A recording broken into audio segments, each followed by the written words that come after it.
pourquoi la profondeur avec Dieu est plus importante que les miracles que tu attends. Et pourquoi sans cette profondeur, tu ne verras jamais sa gloire. Reste jusqu'à la fin, ce message peut changer ta relation avec Dieu. Et n'oublie pas, notre objectif est simple. Partager des résumés de prêches parce qu'ils sont vraiment importants pour nos vies de prière. Dieu vous bénisse, écoute ensemble. Et n'oublie pas d'abonner avec la chaîne YouTube pour plus de vidéos. C'est la compassion qui pousse Dieu à l'action. C'est la compassion qui pousse Dieu au miraculeux. Ce n'est pas la grandeur de ton titre, la grandeur de ton onction, la grandeur de l'homme de Dieu. Oh, je suis l'homme de Dieu. On s'en fout de l'homme de Dieu.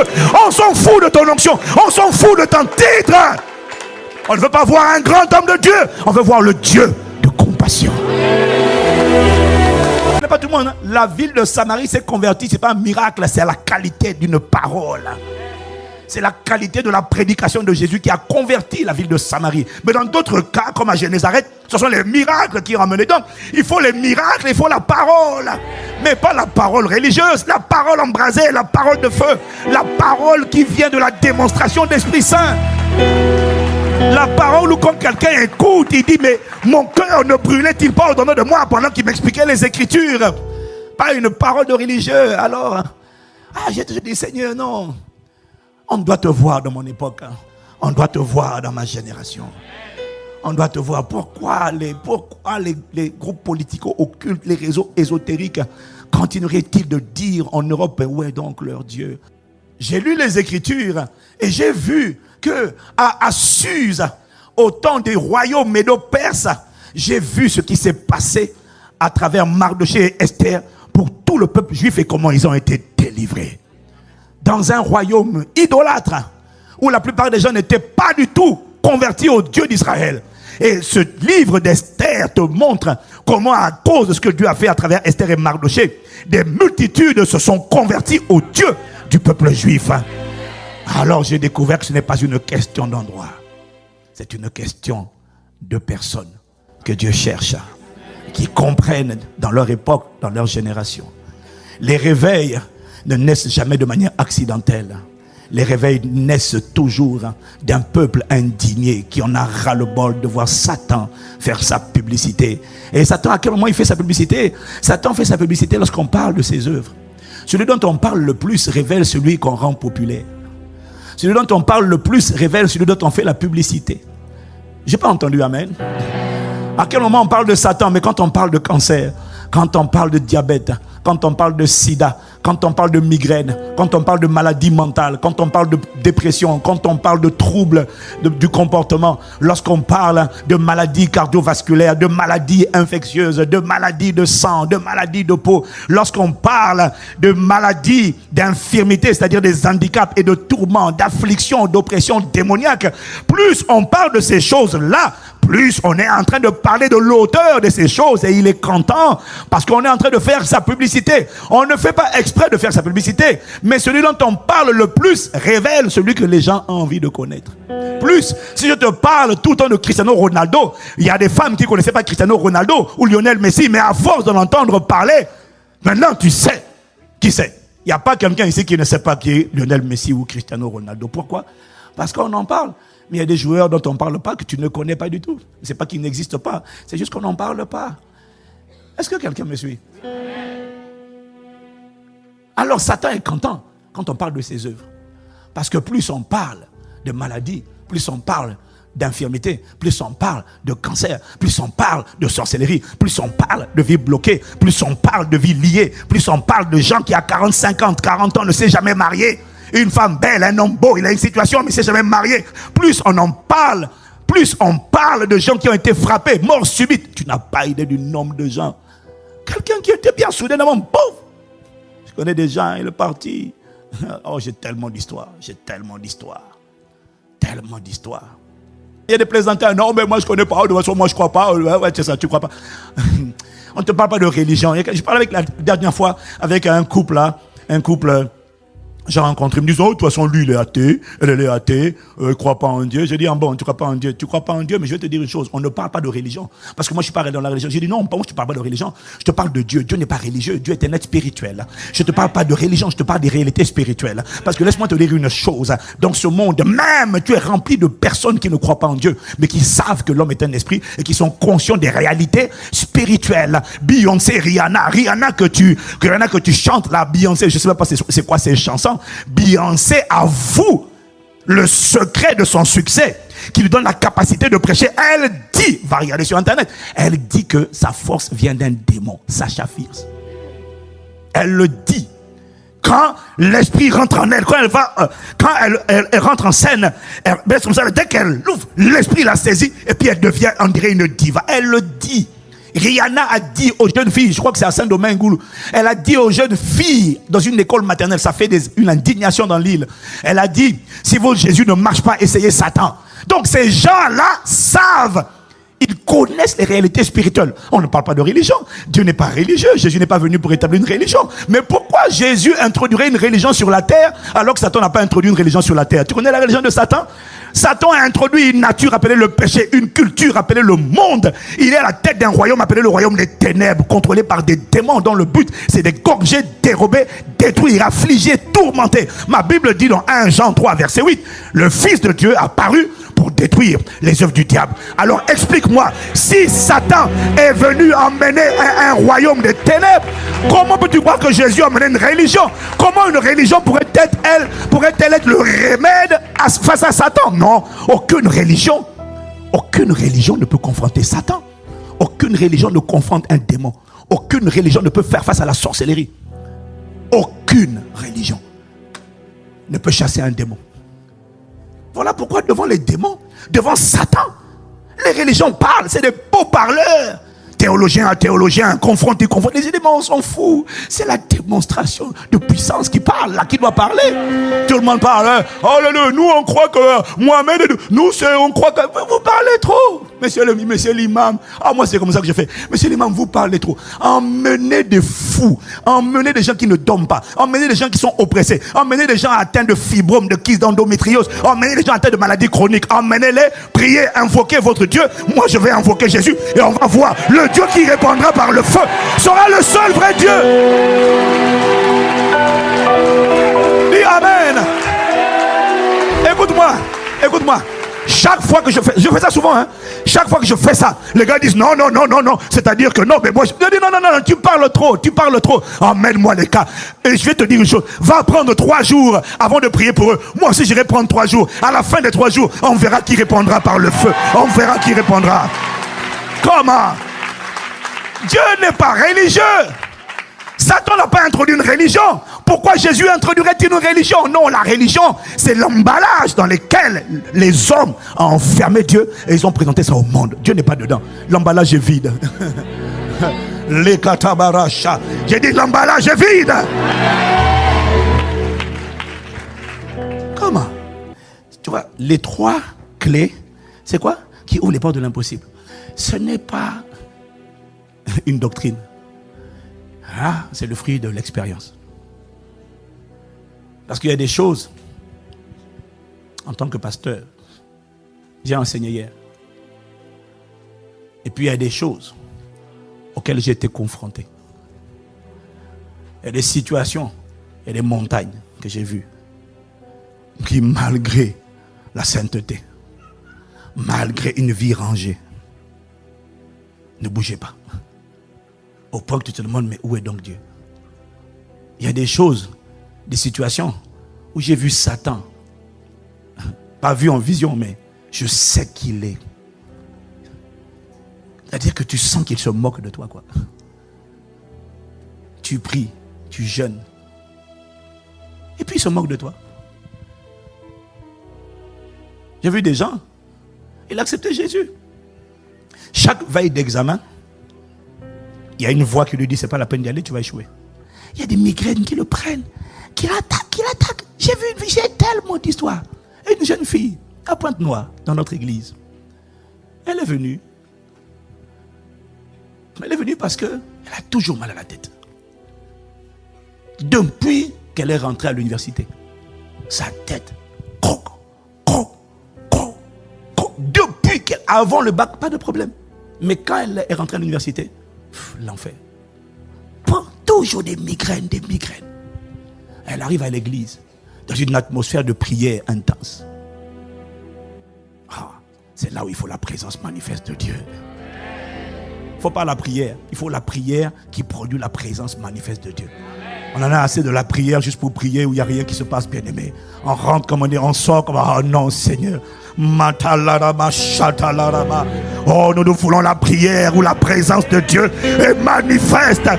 Nous voulons la prière où le juste juge est dans la place, où le rétributeur des méchants est dans la place.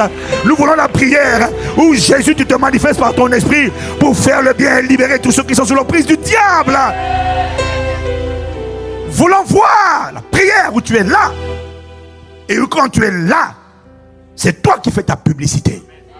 Ce n'est pas Satan. Tu sais comment Jésus fait sa publicité? En manifestant ses œuvres. À la place de la maladie, la guérison. Là maintenant, on ne parle plus de la maladie, on parle du guérisseur. C'est ça, c'est comme ça que Jésus fait sa publicité. On parlait de tourments, de souffrance. La personne dit, je suis venu, j'étais mal, j'avais mal ci, j'avais mal là. Je suis sorti, j'ai senti quelque chose sortir de moi. Soudainement, tout va bien, je vais bien. Waouh, ça c'est la publicité de Jésus. Je déclare et je décrète qu'on fera la publicité de Jésus ici. Donne-moi un meilleur amen.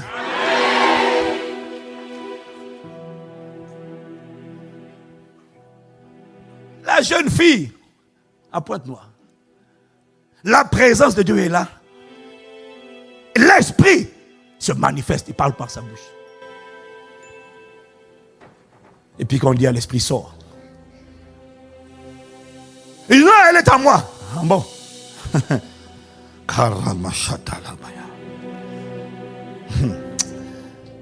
est à moi. Ah, bon. Et tu sais ce que l'esprit dit? Elle se prend pour qui? Personne dans sa famille n'a dépassé le cap du baccalauréat. Son père est taxi. Taxi en Afrique, c'est pas taxi comme ici. Hein. Taxi en Afrique, tu gagnes même pas 150 euros, même pas 100 euros. C'est un métier pauvre. Son père n'est pas allé loin. Ses frères et sœurs ne sont pas allés loin. Ils n'ont pas fait des études. Parce qu'on nous a donné leur intelligence pour pas qu'ils excellent, ils brillent dans la vie. Elle veut montrer quoi? Elle a osé essayer d'aller à l'université. C'était un affront.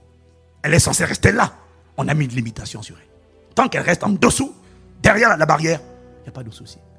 Le jour où elle franchir le cap, pouf, riposte. Moi, j'ai une de mes filles à l'église, mais une fille qui aime Dieu. Une fille que j'aime tellement. Son cas fait partie des cas qui m'ont tellement indigné que je suis allé pendant 3 jours dans le lieu secret en colère. J'ai dit non. Une fille consacrée, leader, intègre, embrasée, engagée, tout ce que tu veux. Juste parce qu'elle a eu une promotion, c'est comme s'il y avait une limitation qui avait été fixée sur elle. Dès qu'elle a eu la promotion au travail, dès qu'elle a commencé à avoir certaines grâces opportunités, pouf, une maladie s'est déclenchée. Endométriose. Tu connais l'endométriose? Terrible. Les femmes qui ont ça, c'est terrible. Elle souffrait au moins 3 semaines sur 4 chaque mois. Elle m'a expliqué comment elle était parfois, elle a eu un nouveau travail. Ça lui a causé des problèmes. Elle prend le nouveau travail, elle n'arrive même pas à travailler. Elle est remplie de peur. Elle doit prendre des cachets de Doliprane toutes les 3 heures. Pour atténuer la douleur. Le problème, c'est que ça te détruit le foie. Souffrance. Parfois, elle va s'enfermer dans la salle de réunion et puis elle est allongée, tordue de douleur, en train de pleurer. Une chrétienne née de nouveau, remplie du Saint-Esprit qui chasse les démons et qui aime sincèrement Dieu et qui ne vit pas dans le péché. Elle est tordue de douleur, en train de pleurer de douleur, en train de crier à Dieu. Mais le fait de crier à Dieu, la douleur est toujours là. Quand elle m'a raconté son cas, j'ai dit non. J'ai dit à Dieu, c'est quoi ça? J'ai dit, Seigneur, ça c'est quoi? J'ai dit non. Assez, c'est assez. Trop, c'est trop. Sans compter celle qui avait des... Elle marche dans la sainteté. Elle est mariée depuis plus de 8 ans, 10 ans. Pas d'enfant. Mais encore si c'était que ça. Non seulement elle n'a pas d'enfant, elle n'ovule pas, elle n'a pas ses menstrues, mais en plus, son utérus est bourré de fibromes au point qu'on ne voit pas l'utérus. Et elle va faire les derniers examens, on lui dit qu'on a trouvé, et parmi tous les fibromes, il y en a un qui a plus de 12 cm. Je dis non. Je dis mais non, Seigneur, c'est quoi ça? Il y a déjà suffisamment de cas que je connais qui souffrent, c'est quoi? Et tu sais, je suis allé, j'ai demandé à Dieu, j'ai dit, ah non, Dieu, non, non. Je dis non, ça ne peut pas continuer comme ça. Ça m'a mis en colère, j'ai dit non. Tu vois, quand tu n'es pas indigné, tu ne vas pas crier à Dieu. Je dis non, il y a quelque chose qui n'est pas à sa place. Non. Les démons se moquent des églises, ils se moquent des chrétiens, ils mettent des barrières, ils affligent et ils tourmentent. Oh non. Et quand je suis allé prier, Dieu m'a parlé. C'est pour ça que je dis, il y a des choses. Au-delà de ce qu'on disait hier, l'expérience du ministère t'a fait découvrir des choses où tu es obligé de dire, on va arrêter de dire des récitations qu'on a entendues. On va maintenant chercher la révélation pour que Dieu parle. On va arrêter de sortir les théories. Oui, la théorie, je la connais, la théorie. La théorie, c'est par ces nutritions, j'ai été guéri. Je le sais. Mais pourquoi je transporte cette maladie, bon sang? Pourquoi? Je suis saint, saint, saint. Pourquoi je transporte ça? Il faut arrêter de faire semblant. Dans l'église, beaucoup de gens font semblant. On met le maquillage physique et puis on met le maquillage spirituel. Mais à l'intérieur de la maison, ce sont des hémorragies, ce sont des frustrations, ce sont des larmes derrière les mascaras. Mais on ne peut pas montrer ça. On ne peut pas montrer. Je dis, mais Seigneur, c'est quoi? Et tu vois, chez moi, j'ai reçu du Saint-Esprit des révélations. Les gens m'envoient du monde entier des messages pour me dire, on n'a jamais entendu le genre de message que vous annoncez. Pasteur, c'est quoi votre secret? Le secret, c'est l'indignation, la frustration qui m'emmène à me réfugier, à dire non, non. Ils disent que tu n'agis qu'en Afrique. Ils disent que tu n'agis qu'en Asie. Je dis non, c'est pas vrai. Ma Bible dit que tu ne fais pas de favoritisme. Hein. Ma Bible dit que là où 2 ou 3 sont assemblés en ton nom, tu es présent au milieu d'eux. Je suis désolé. Ça ne peut pas être une question de pays. J'ai vu ce que tu as fait avec Joseph en Égypte. J'ai vu ce que tu as fait avec Daniel. J'ai vu ce que tu as fait avec Mardoché. J'ai vu ce que tu as fait avec Paul, avec Pierre. J'ai vu ce que tu as fait dans des contrées païennes et idolâtres. J'ai vu comment il y a des territoires où on peut dire que le ciel a impacté la terre à un moment donné. J'ai dit, Seigneur, qu'on dise ça de mon époque et de ma génération. Pas qu'on dise qu'il y a eu Castanou, non. Mais qu'il y a le ciel a impacté la terre et que le ciel a été constaté. Jésus a été attesté et constaté de son vivant.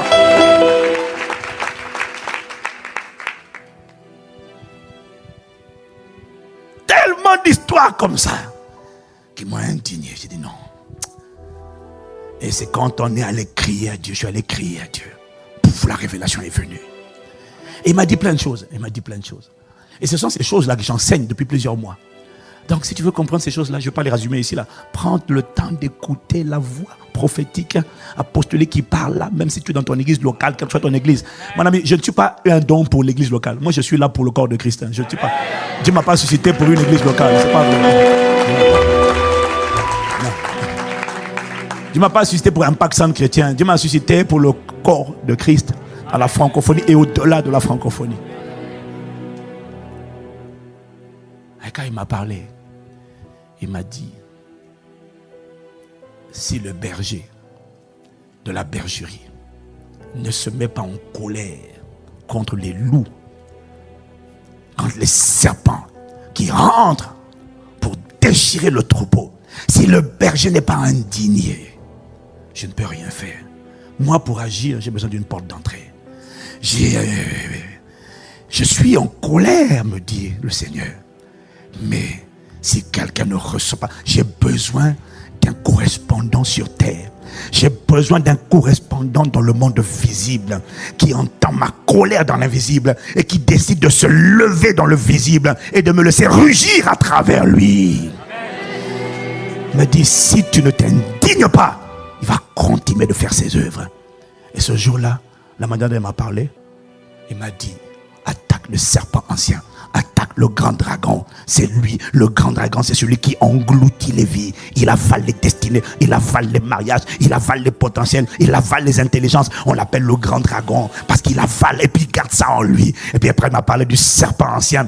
Il m'a dit, lui, il étouffe les gens et il mord les gens. Et il mord les émotions, il mord la santé, il mord les organes, il mord le système immunitaire. Et le serpent, c'est celui qui mord. Et puis après, il m'a parlé du diable. En grec, c'est le diabolos. Ça veut dire le calomniateur. Et lui, c'est un menteur. Il m'a dit, il ment à ton système immunitaire. Il ment à tes organes. Le corps, soudainement, s'emballe. Le corps commence à combattre le corps. Le sang combat le sang. Parce que le corps reçoit des informations comme quoi il est attaqué alors qu'il n'y a rien. Alors, il crée des maladies auto-immunes. Des maladies où le corps attaque le corps. Mais c'est quoi ça?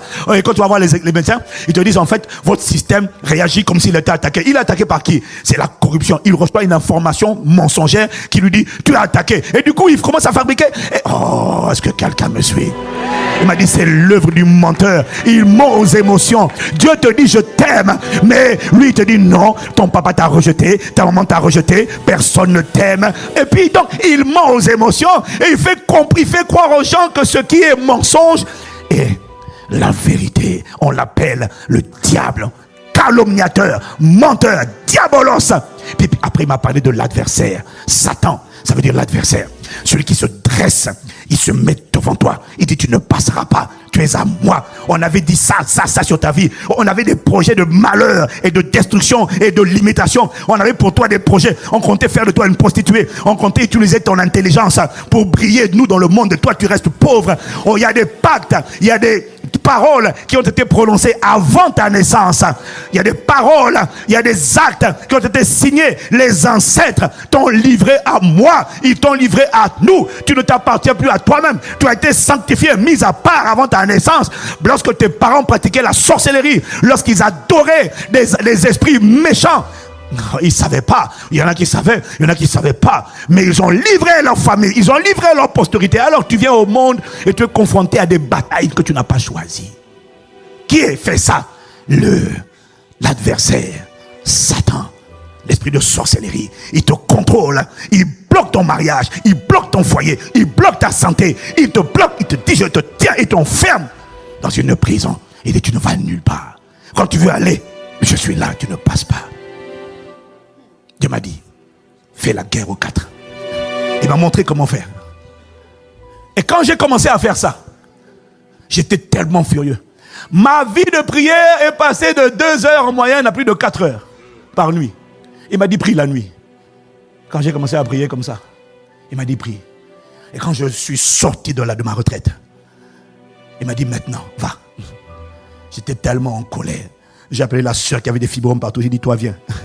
On commence par toi. Je lui ai dit, ma soeur, ton cas se règle aujourd'hui.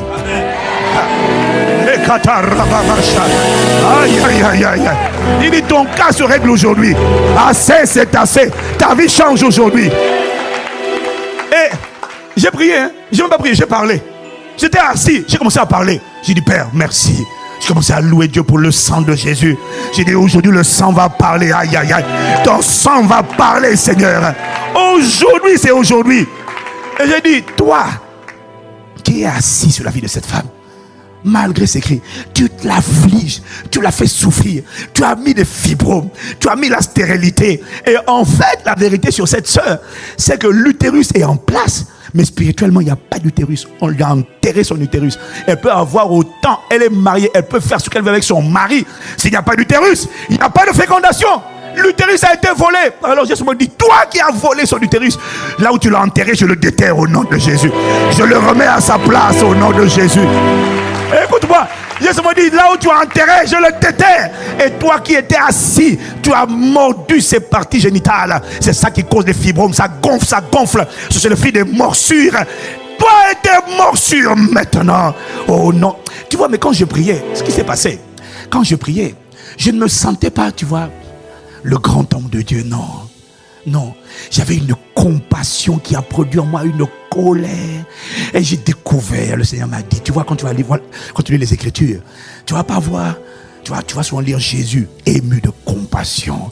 C'est la compassion qui pousse Dieu à l'action. C'est la compassion qui pousse Dieu au miraculeux.